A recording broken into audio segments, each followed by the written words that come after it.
Pack your desk. Natalie, Logan said, his voice smooth with authority. We need this space for real employees. The word real hung in the air like a verdict. I didn't argue. I just nodded, closed my laptop, and placed it gently into my bag. Silence is a strange kind of power. It lets arrogance echo until it collapses on itself. I left without a word, the click of my heels softer than the sound of his laughter behind me. Adopt. 0 M. The next morning, his company, Brightline Media, received a 30-day eviction notice. By 15. My phone started vibrating non-stop. By 30. I had turned it face down, poured myself a coffee, and smiled at the headline on my screen. Property owner executes lease termination. Logan must have been pacing his corner office, wondering who could make that call. He didn't know that I'd owned the entire building since 2019. That every month his rent payments went quietly into my account while he lectured me about finding a real job. He had always seen me as the invisible sister, the one who worked from home doing something vague with computers. He never thought to ask what I really did. I didn't need to shout, and I didn't need to prove anything. My revenge was written into the legal clauses he never read. As I watched the messages pile up, I thought, this isn't about property or power, it's about recognition. Logan had spent years teaching me that success only mattered when it was loud. That morning, I finally taught him the opposite. Sunday dinner at my parents' house always began the same way, with my mother announcing Logan's latest triumph before the soup even reached the table. Logan just signed a $2 million contract with a national brand, she said proudly. And my father added, "That's my boy." Always pushing forward. Logan lifted his glass and smirked at me. Meanwhile, Natalie's still freelancing. Maybe one day she'll get a real job. I smiled faintly and stirred my wine. My mother turned to me, her tone soft but sharp. "Honey, you're still doing those online things, right? How's that going?" Logan cut in before I could answer. "If you ever want something steady, Brightline always has openings at reception. You'd be great greeting clients." My father chuckled. "At least then you'd have benefits," I said quietly. "I'm fine where I am." The word fine made them all grin like I'd told a joke. Logan leaned back, savoring his role as the star child. "It's not an insult, Nat. I'm just saying stability matters. You can't live on projects forever." I looked at him and said, "You'd be surprised how sustainable some things are." He laughed. "Sure. If you call working in pajamas sustainable?" My father joined in. "She's always been independent. Maybe too much so." My mother reached for my hand, pretending concern. "We just want you happy." I withdrew my hand gently and said, "I am ideas." The air thickened with the quiet that follows a performance no one applauds. I finished my meal, the conversation still orbiting Logan's world. His numbers, his plans, his certainty that success sounded best when spoken aloud. When dessert came, I excused myself and kissed my mother's cheek. "Sorry, I have a few deadlines tonight." My father nodded absently, already asking Logan about expansion plans. Outside, the night was calm enough to hear my own heartbeat. In the car, my phone lit up with a message from Diana. Brightline just renewed their lease for 6 months. "Do we confirm?" I stared at the screen, feeling the last trace of laughter from the dinner fading into silence. I typed back, "Hold off for now. Let's wait. I have something in mind." Then I drove home through the dark, already deciding how quiet power would sound when it finally spoke. Logan showed up at my office without warning, his voice already carrying the tone of ownership. "We're expanding HR," he said, scanning the space like a real estate agent. Your little consulting corner is taking up valuable footage. I asked calmly. And where do you suggest I go? He smiled. The kind of smile that explains nothing but assumes obedience. Home. That's where you usually work anyway. Too they. I folded my arms, feeling his certainty press into the air. You realize I have a lease here, I said, keeping my tone neutral. Not really, he replied, glancing at Trevor beside him. It's not like you're bringing in clients or employees. We need this space for actual operations. Trevor added, You could use WeWork downstairs. It's more your scale. Their laughter was polite but practiced. The kind that cuts without leaving a visible wound. Logan gestured toward my desk. Look around. Nat. One laptop. A couch. A stack of books. This isn't a real business, it's a hobby with Wi-Fi. I met his eyes and said, Some hobbies pay better than companies. He shook his head. Amused. Don't make this difficult. We'll move your things for you. You can keep your parking spot if that helps. Trevor looked at me as if expecting tears. Instead, I smiled. No need. I can handle my own boxes. I won. Logan leaned closer, lowering his voice. I'm not trying to insult you, but it's time you face reality. You're 34. Still freelancing. Dad's worried. We just want you to grow up.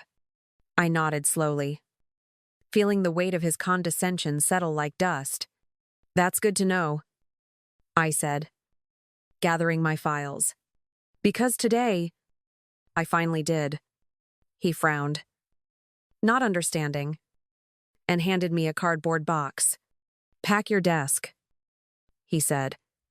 I placed my things inside one by one. Steady, silent, deliberate. When I walked out, I didn't look back.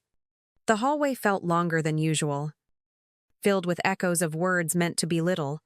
I carried the box carefully, not because it held value, but because it contained proof of how far arrogance could fall.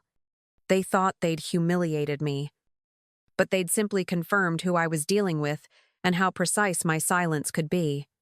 The moment I stepped outside that building, I called Diana and said, It's time. Prepare the termination papers for Brightline's lease. Her tone shifted from routine to alert.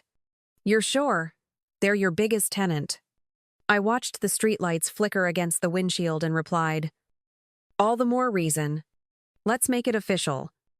30-day notice. Effective immediately. She hesitated only a second before saying, Understood. 1.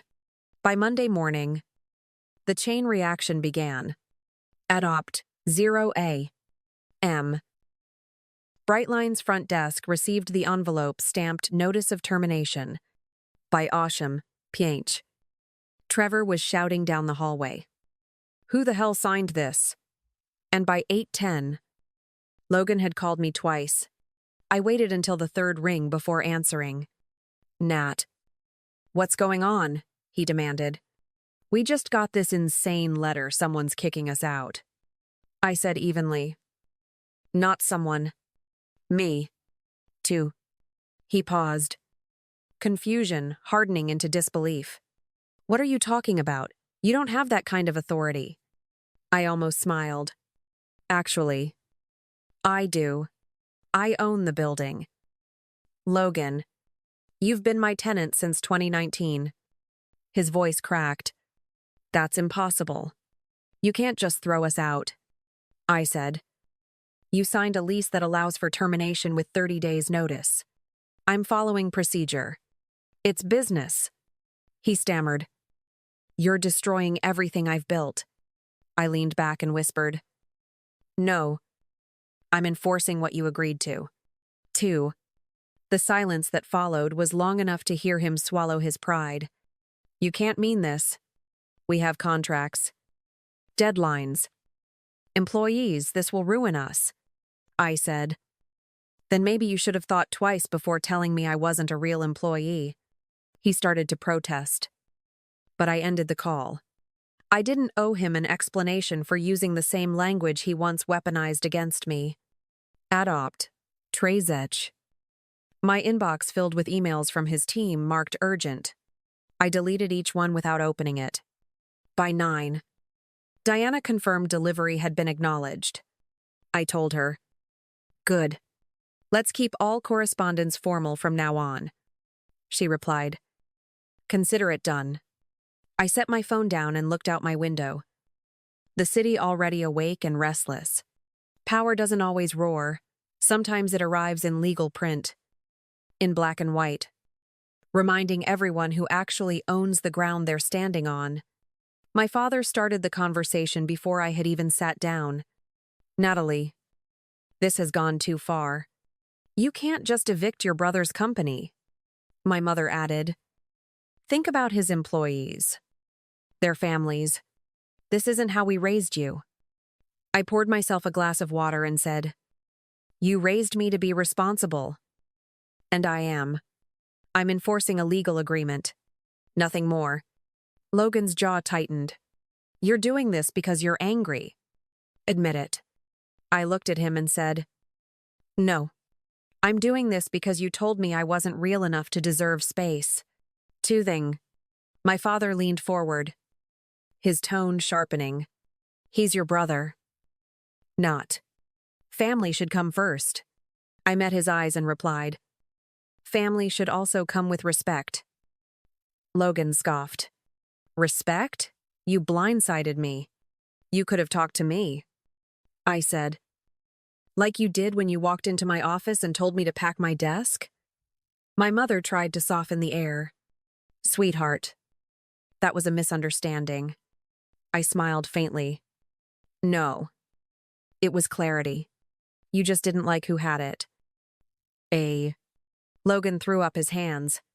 "You're making a point at the cost of people's jobs." I answered, "You're confusing consequence with cruelty. I didn't ruin your company. Your arrogance did." My father's voice rose. "Stop with the legal talk. This is family." I kept my tone steady. "And family doesn't erase accountability." I gave 30 days notice. Exactly what the lease requires. He slammed his palm on the table. "We're talking about loyalty, not contracts." I replied, "You taught me that loyalty only counts when it's mutual." My mother's voice trembled. "Can't you just forgive each other? This is tearing us apart." I said, "It was already apart. I just stopped pretending." Logan stood, his voice low but desperate. "Please. Nat. Don't do this. I'll fix it." I shook my head. "You're not sorry for what you did. You're sorry for the consequences." The room fell quiet.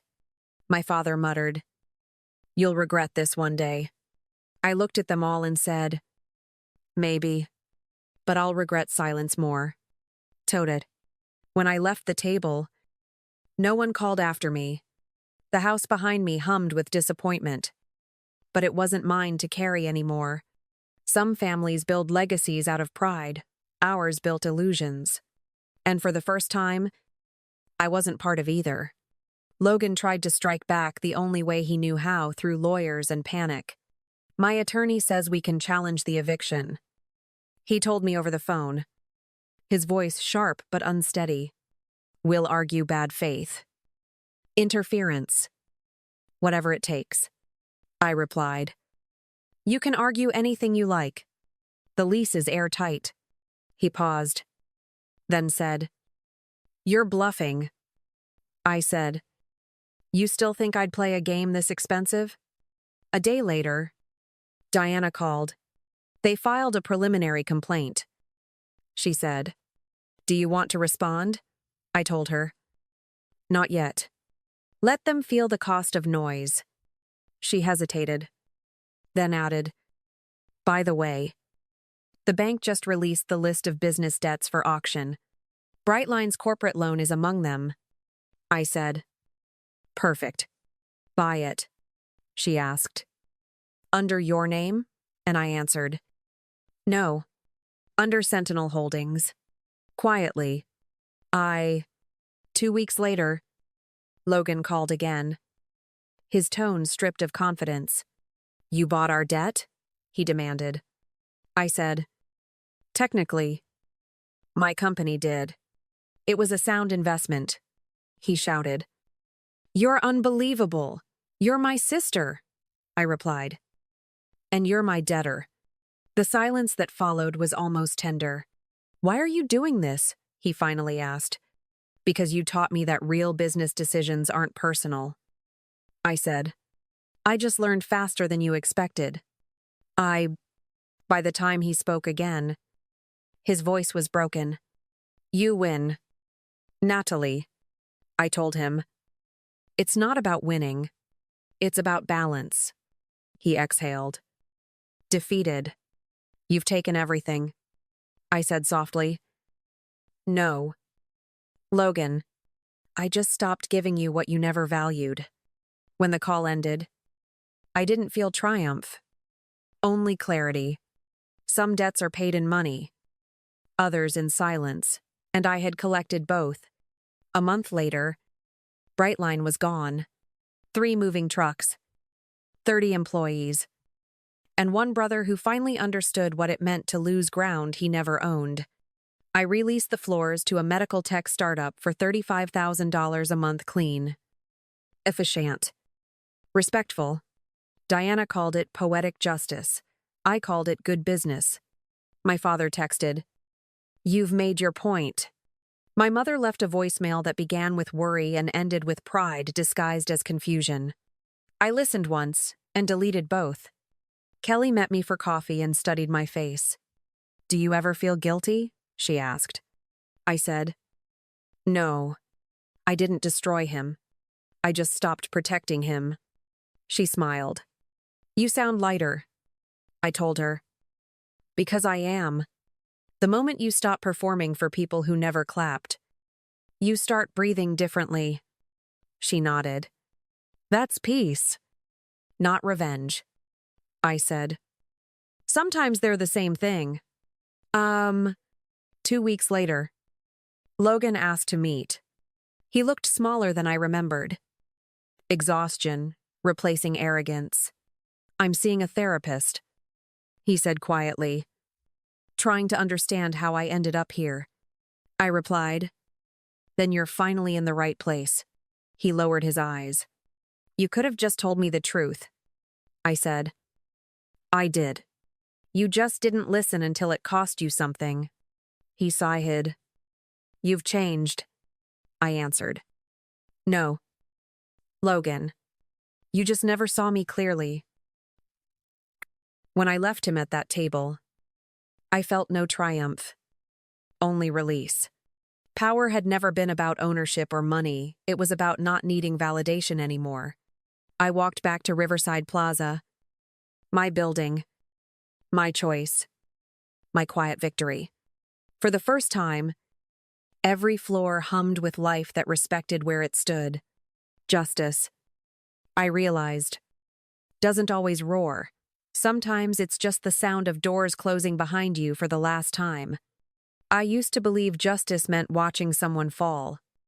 But now I know it's about standing without needing to be seen. Power isn't loud. It's the quiet certainty that you owe no one an explanation for surviving. I didn't win or lose, I simply reclaimed what was already mine. Some stories end with applause, but mine ends with silence. And that silence feels like freedom. Thank you for watching Natalie's story. If you've ever been underestimated and rose anyway, leave a comment and tell me how it felt. Subscribe for more stories of power, clarity, and quiet justice.